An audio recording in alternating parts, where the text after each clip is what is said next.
제가 2주 전에 썼던 칼럼인데 그 칼럼을 한번 읽어보겠습니다. 여호와의 사랑을 입은 자는 그 곁에 안전히 거하리로다. 여호와께서 그를 날이 맞도록 보호하시고 그로 자기 어깨 사이에 처하게 하시리로다. 아빠, 업어주세요. 힘들어요. 이것은 우리 아이들이 어릴 적에 자주 하였던 소리였습니다. 아빠는 아이를 등에 업고 아이는 두 팔로 아빠의 목을 감싼 채 산책을 계속했습니다. 그들은 아빠가 팔로 안고 등으로 업어야 할 만큼 어리지는 않았지만 먼 거리를 걸어서 아빠와 함께 산길을 오르기엔 너무 어린 나이였습니다. 오늘 말씀에서 하나님께서는 사랑하는 자녀를 어깨 사이에 있게 하신다는 진리를 만납니다. 어린아이들이 혼자서는 더 이상 걸어설 만큼 지쳤을 그때 아버지가 업어주었듯이 하나님께서 그 자녀를 업고 가신다는 사실을 깨달았습니다. 우리는 종종 너무 지쳐서 앞으로 나가지 못할 때가 있습니다. 특별히 아주 가까이 있는 사람 때문에 느끼는 영적인 피로와 정신적, 육체적으로 지칠 때가 있습니다. 그때마다 생각해야 합니다. 하나님 아버지께서는 우리가 혼자서 다시 걸을 수 있을 때까지 업어주십니다. 또 가슴으로 안아서 광야길을 대신 걸어가 주십니다. 너희의 하나님 여호와께서 너희의 걸어온 길에서 너희를 안으사 이곳까지 이르게 하셨느니라. 오늘 신명기 1장 31절 말씀입니다. 여러분 따라하세요. 너희가 걸어온 길에서 너희를 안으사 이곳까지 이르게 하셨느니라. 이 말씀을 묵상하다 보면 마음에 큰 평안함과 하나님의 위로가 임하는 것을 느끼곤 합니다. 광야라고 하는 인생의 길 위에서 아버지가 자식을 안는 것과 같이, 어머님이 자식을 등에 업는 것과 같이 밤낮 없이 우리를 안고 계시고 업고 가시는 하나님, 그분을 생각해 보시기를 바랍니다. 때로는 우리가 이런 질문을 할 때가 있습니다. 하나님, 왜 사랑하는 백성들, 선택받은 백성들에게 이런 고난의 길을 허락하십니까? 왜 광야의 길을 걷게 하십니까? 광야는 사람이 살 수 없는 땅이고 버려진 땅이고 위험한 땅인데 왜 그 땅에서 우리가 살아가야 하나요? 하나님은 선택받은 백성에게 광야의 길을 허락할 때가 있습니다. 그 이유는 무엇일까요? 다음과 같은 이유 때문입니다. 그 첫 번째는 따라해 주세요. 광야는 축복일까요? 저주일까요?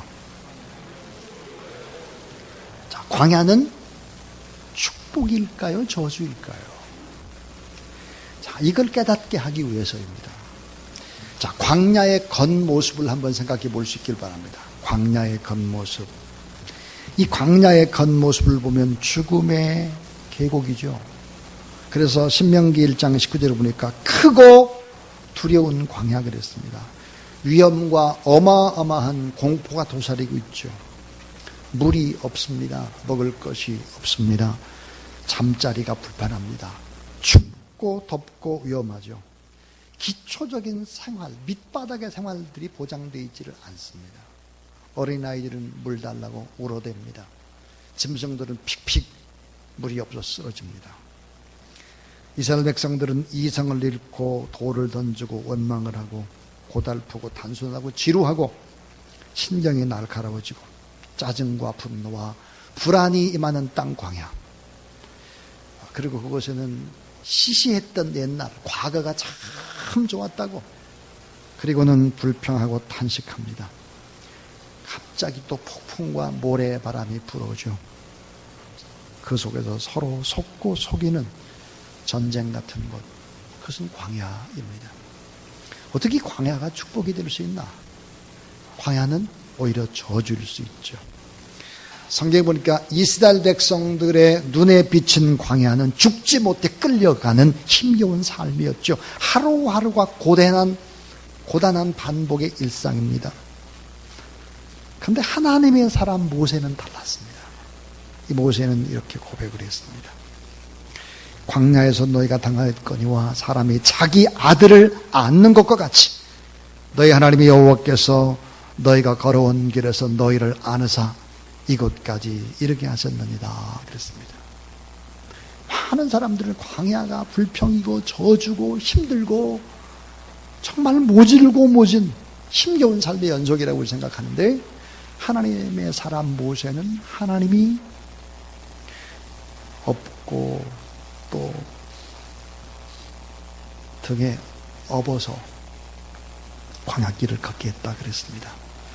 신명기 8장 2절에 보니까 이런 놀라운 말씀이 있습니다. 내 하나님 여호와께서 이 40년 동안에 내게 광야의 길을 걷게 하신 것을 기억하라. 이는 너를 낮추시며 너를 시험하사 내 마음이 어떠한지 내가 그 명령을 지키는지 지키지 아니하는지 알려 하심이라 그랬습니다. 이 광야길을 허락한 것은 우리를 낮추시고 우리를 시험하고 하나님의 명령대로 사는지 안 사는지를 보려고 했다는 거예요. 그런데 하나님의 진정한 목적은 뭘까? 신명기 8장 15절부터 16절을 보니까 너를 인도하여 그 광대하고 위험한 광야 불뱀과 전갈이 있고 물이 없고 간조한 땅을 지나게 하셨으며 너를 위하여 단단한 반석에서 물을 내셨으며 내 조상들도 알지 못하던 만나를 광야에서 내게 먹이셨나니 이는 다 너를 낮추시며 너를 시험하사. 그 다음 말이 중요합니다. 마침내, 따라하세요. 마침내 내게 복을 주려 하심이었느니라. 하나님의 뜻이 뭐야? 마침내 복을 주는 거예요. 마침내. 자, 광야의 삶이 정말로 축복이라고 하는 이 고백. 모세는 이런 고백을 했습니다. 왜 광야의 삶이 축복입니까? 왜 예수 그리스도를 나의 주 나의 하나님으로 영접했는데도 왜 어려운 일이 닥칩니까? 왜 광야가 내 안에 있을까요? 이 광야가 축복이라고 고백하는 이유가 있습니다. 그 이유는 바로 이런 것입니다. 그 하나가 내 힘으로 할 수 없는데 하나님이 하신다는 걸 깨닫게 하는 것이죠. 자, 공급하시는 하나님의 축복을 경험합니다. 공급. 자, 만나나 메추라기나 또 물이나 반석에서 물을 내고 이거 다 하나님이 하시는 것이죠. 육의 양식과 더불어서 영의 양식을 주시는 축복입니다. 송파 구민이 몇 만일까? 70만쯤 됩니다. 70만. 근데 이스라엘 백성들의 수는 아이들 앞에서 한 200만 명쯤 됐습니다. 자, 200만 명이 하루 식사를 하려면 이게 얼마의 돈이 들어갈까? 음식의 양이 얼마나 될까? 쓰레기는 얼마나 될까? 물로 한번 생각해. 물. 적게 잡아서 1인당 1리터의 물이 하루에 소비가 된다면 자, 200만이니까 200만 리터입니다. 자, 2리터 병으로 따지면 100만 개인데요. 병 한 개의 크기를 한 30cm 정도로 잡는다고 하면 자, 300만 cm가 되고 미터로 계산하면 30만 미터가 됩니다. 킬로미터로 생각을 해보면 300km입니다. 자, 물병을 쭉 30cm짜리를 눕혀서 300km를 눕혀놓으면 어디까지 가겠는가? 서울서 대구까지 갑니다. 자, 여러분 서울서 대구까지 가는 이 길이 하루의 분량이에요. 물 먹는 분량이 하루 40년을 공급했습니다. 40년. 조금 전에 여러분은 PPT로 보셨습니다. 캄보디아라고 하는 저곳에 4층짜리 선교센터가 세워질 때까지 어떤 과정이 있었겠는가? 우리는 그 큰 건물만 봐서는 안 되는 거죠. 허허벌벌 같은 판잣집들이 있는 그 땅을 사고, 그 땅을 사고 난 후에 또 조그마한 팔각정 예배당을 짓고 또 기도를 하고, 그리고 친구 목사님이 은퇴하는데 은퇴비 6억을 받았습니다. 그 중에 11조를 6천만 원을 저에게 헌금을 했죠. 6천만 원을 가지고 무조건 시작을 한 것입니다. 어떻게 될지는 몰랐어요. 그래서 지금 여기까지 온 것이죠. 자, 이것이 여러분 인간의 힘으로 할 수 있는 것이 아니죠. 하나님이 하셨다라고 밖에 고백할 길이 없습니다. 사랑하는 여러분, 광야라고 하는 40년 동안 하나님 앞에 중보 기도할 때 하나님이 역사하셨던 중보기를 가르쳐주고 율법을 주셨고 구름기둥 불기둥으로 안전하게 인도하셨죠. 육의 양식과 영의 양식을 공급하는 축복, 거룩한 백성으로 변화시키려는 축복, 거기에다가 교만을 깨뜨리는 것입니다. 하나님만 바라보게 하는 것입니다. 바라볼 데가 없어요. 하나님만 바라보게 하는 것입니다. 놀라운 사실 하나가 있습니다. 그게 뭘까? 광야에서만 사람이 큰다는 거예요. 신앙이 크고 고난이 있을 때 사람이 하나님을 바라보게 되니까 결국은 하나님의 제자로 제대로 양육받을 수 있기 위해서 예비된 축복의 장소가 광야다. 요한계시록 12장 6절은 그렇게 말합니다. 1260일 동안, 그러니까 1260일은 40년입니다. 자, 1260일 동안 그를 양육하기 위하여 하나님께서 예비하신 곳이었다라 그랬습니다. 그러니까 광야가 축복인 거예요. 하나님 앞에 기도하는 기도 소리를 들어보면 얼마나 간절한지를 알 수 있고 얼마나 하나님을 찾고 저분에게 하나님이 얼마나 필요한지를 알 수 있습니다. 등뜨쓰고 배부르고 내 힘으로 뭔가 될 수 있으면 하나님을 찾지 않아요. 간절함이 없습니다. 눈물이 없어요.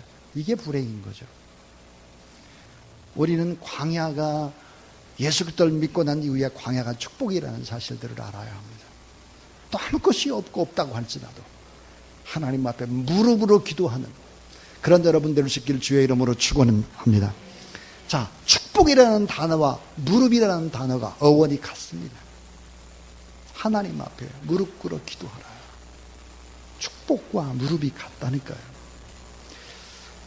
어제 GP 선교회라고 하는 글로벌 파트너십이라고 하는 선교단체의 대표인 진용삼 목사님께서 저를 찾아왔습니다. 이 진용삼 목사님은 저희 교회를 나옵니다. 3년째 저희 교회를 나오고 계신데요.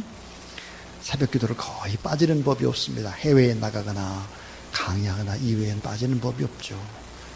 일부 예배를 꼭 드리십니다. 일부. 자, 이 글로벌 파트너십 선교단체는 참 오래된 선교단체죠. 조동진 목사님이라는 이 목사님께서 세우신 단체인데 이 단체가 얼마나 클까? 선교사 380명을 파송한 단체입니다. 여러분, 선교사 380명을 세계 곳곳에 파송한 단체의 대표가 저희 교회를 3년째 나오고 있습니다. 이분은 이슬람 선교를 위해서 헌신하신 분입니다. 인도네시아에 7년, 말레이시아에 12년, 19년 선교 활동을 하고 GP의 대표 목사님으로 오셨습니다. 자, 어제 저를 찾아와서 이런 얘기를 했습니다. 선교지에서 특별히 모슬렘 선교를 19년 사역을 하고 본부의 대표로 와서 380명이라는 선교사님들을 이렇게 컨트롤하고 이거 하는 데가 너무 어렵더라는 거예요. 너무.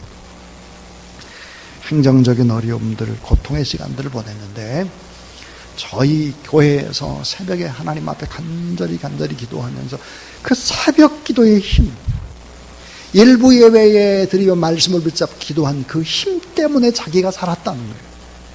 그런 고백을 어제 저에게 하면서 하나님 앞에 너무 주사랑 교회를 만난 것이 자기의 너무너무 축복이다 그러더라고요. 함께 감사의 간증을 하고 우리 목회자들과 함께 식사를 나누었습니다. 저는 그런 생각을 했습니다. 자, 진용삼 목사님이 만약에 삶의 어려움들과 선교단체 여러 가지 어려움들을 가지고 우리 교회에 나와서 하나님 앞에 부르짖고 기도하면서 힘을 얻었는데 반대로 일들이 잘 되어졌다면 그분이 어땠을까 하는 생각이 들어갔습니다.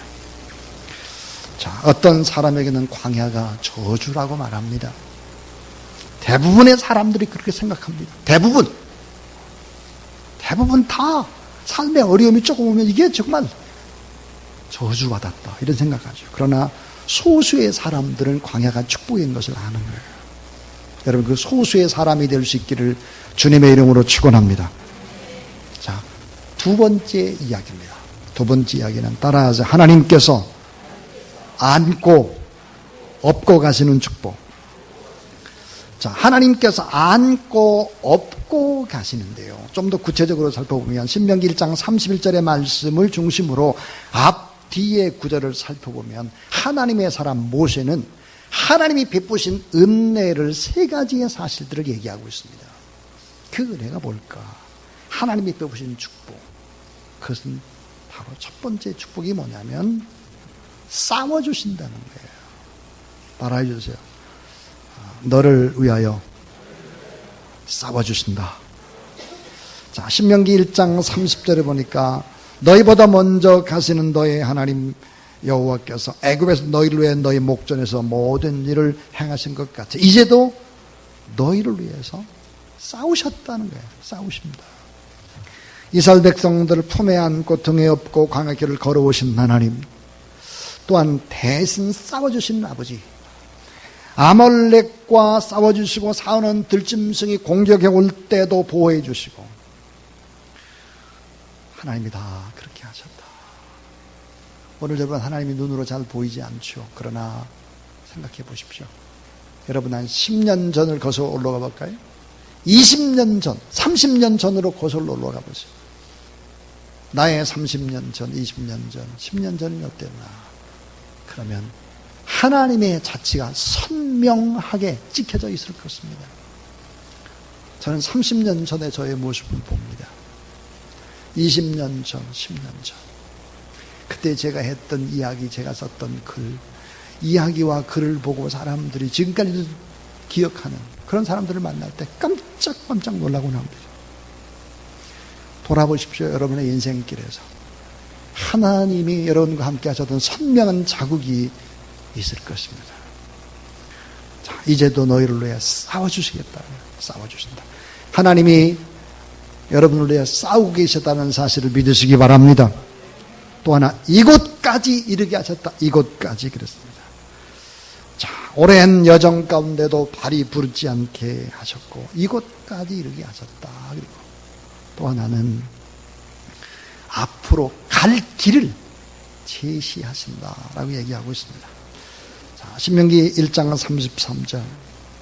자, 그는 너희보다 먼저 그 길을 가시며 장막 칠 곳을 찾으시고 밤에는 불로 낮에는 구름으로 너희가 갈 길을 지시하신 자다 그랬습니다. 길이 없어도, 빛이 없어도, 바람이 불어도 구름 기둥 불 기둥으로 인도해 가셨다. 미래를 너무 불안해하지 말아라 하는 것입니다. 하나님의 능력으로 붙들어 주시고 보호해 주시는 은혜. 고난의 포장지, 고난이라는 포장지 속에 쌓여서 배달되는 하나님의 축복의 은혜. 광야가 아니에요. 그건 진정한 축복이다 하는 것이죠. 그래서 베드로전서 5장 10절에 보니까 하나님의 큰 은혜는 어떤 큰 은혜일까? 친히 온전케 해주시고 굳건히 세워주시고 강하게 해주시고 삶의 터전도 굳건하게 해주신다. 이게 하나님의 은혜예요. 자, 우리가 나그네로 살아갑니다. 또 순례자로 살아갑니다.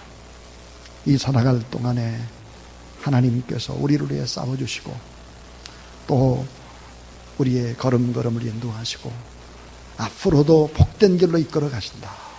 안고 업고 가신다. 이 사실을 여러분 믿으시기를 바랍니다.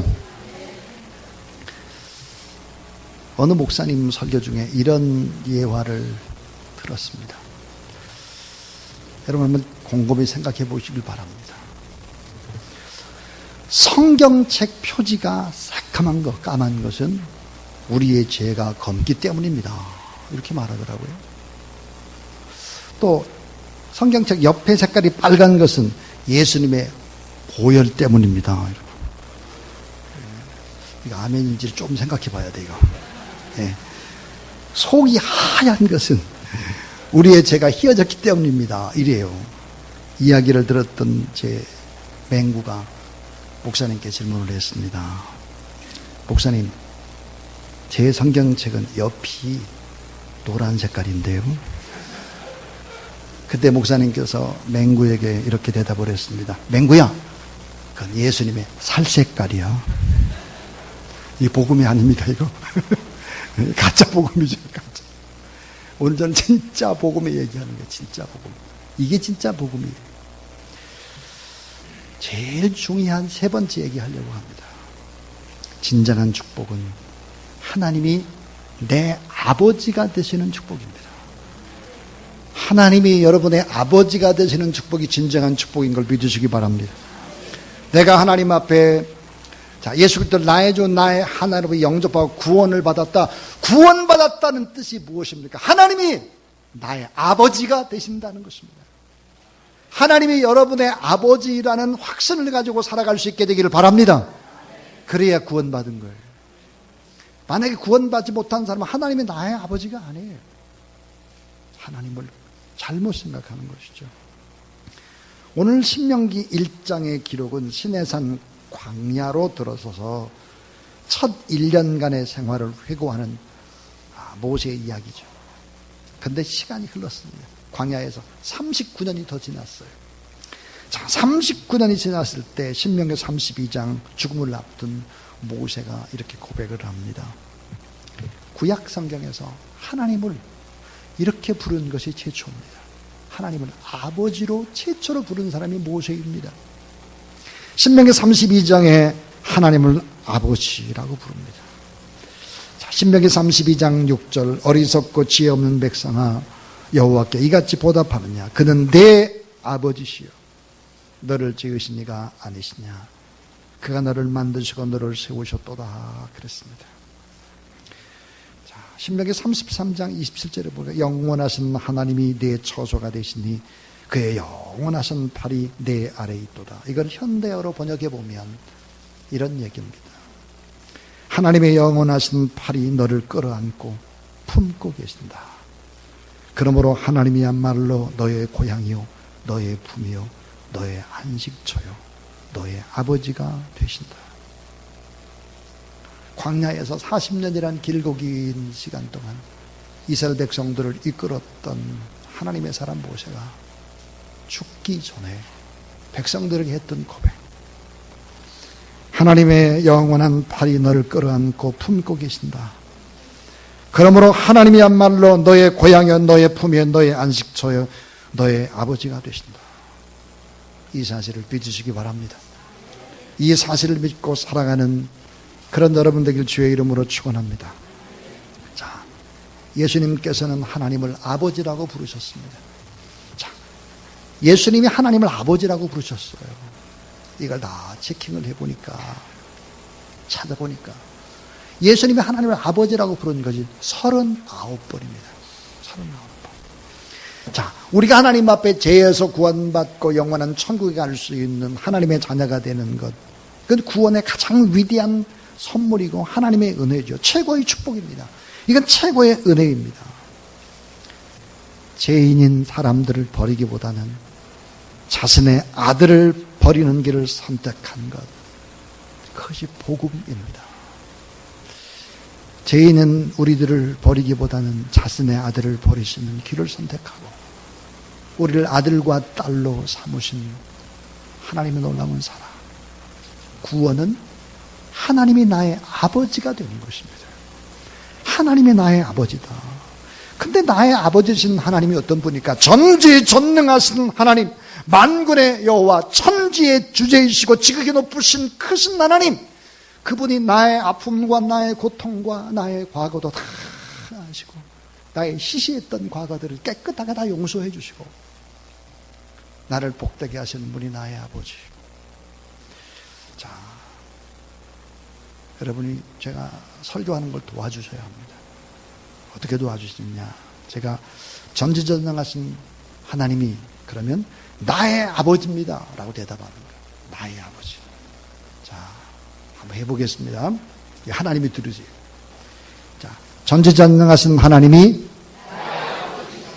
만군의 여호와 하나님이 천지의 주제이신 하나님이 지극히 높고 크신 하나님이 이 아버지가 나의 아픔을 안다고요. 나의 남은 생애를 다 안다고요. 이 하나님을 바라보며 살아가는 그런 여러분 될 수 있길 주의 이름으로 축원합니다. 하늘에 계신 아버지, 하늘에 계신 아버지가 오늘 우리의 아버지, 그 아버지는 바로 나의 아버지죠. 여러분, 하나님이 나의 아버지가 되면 하지 말아야 될 일들이 있습니다. 하나님이 나의 아버지, 이런 하나님이 나의 아버지라면 하지 말아야 될 일이 있어요. 그 하지 말아야 될 일이 5가지인데 그 하나가 뭘까? 근심하지 말라, 걱정하지 말라, 염려하지 말라. 이게 아멘 안 하나 해보니까 염려하겠다는 거 이게 보니까 다시, 자, 염려하지 말라, 걱정하지 말라, 자, 근심하지 말라, 불안해하지 말라, 두려워하지 말라. 성경에 가장 많이 나오는 명령이 있어요.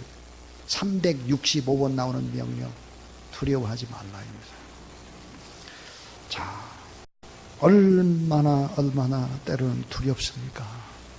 인생이라고 하는 가보지 않은 미지의 길을 걸어가는 우리가 얼마나 두렵습니까? 그런데 주님께서 이렇게 말씀을 하십니다.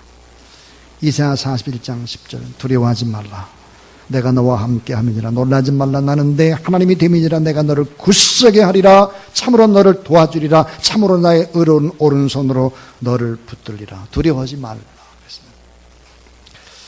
로마서 8장 15절에 보니까 우리가 두려워하지 말아야 될 이유가 또 있습니다.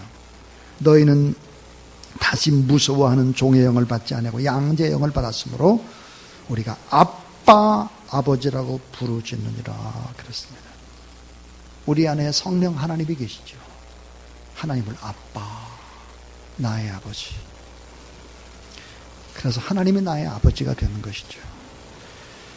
오늘 저는 설교를 이제 마칩니다. 하나님을 나의 아버지라고 하나님 앞에 내 모든 것들을 맡기면서 하나님을 바라보라. 이게 원이에요, 원. 이렇게 살아가면 원 플러스 올입니다. 올. 올이 뭘까요? 먹는 거, 마시는 거, 자는 거, 자녀가 잘 되는 거, 건강한 거, 돈 버는 거, 이런 게 올이에요, 올. 근데 사람들은 어때요? 원을 선택해야 되는데 올을 먼저 선택하려고 그래요. 원 플러스 원이 아니라 원 플러스 올이에요, 올.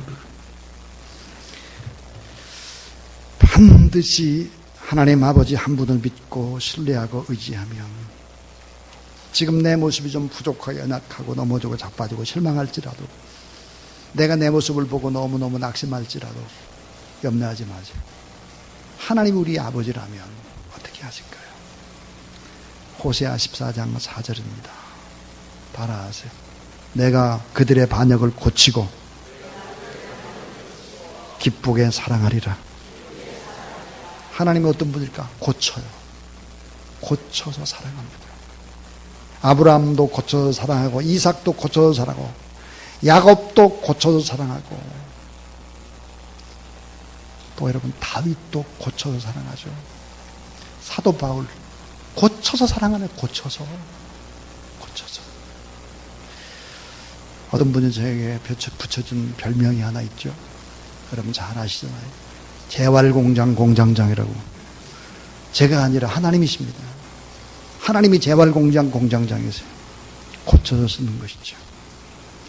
사랑하는 여러분, 하나님을 의지하고 하나님을 경배하고 온전히 하나님을 경외할 때 나머지 모든 문제를 주님이 책임져 주신다는 사실을 믿으시고 오늘도 믿음의 거룩한 길을 걸어가는 그런 저와 여러분 우리 모두 될 수 있기를 주님의 이름으로 축원합니다.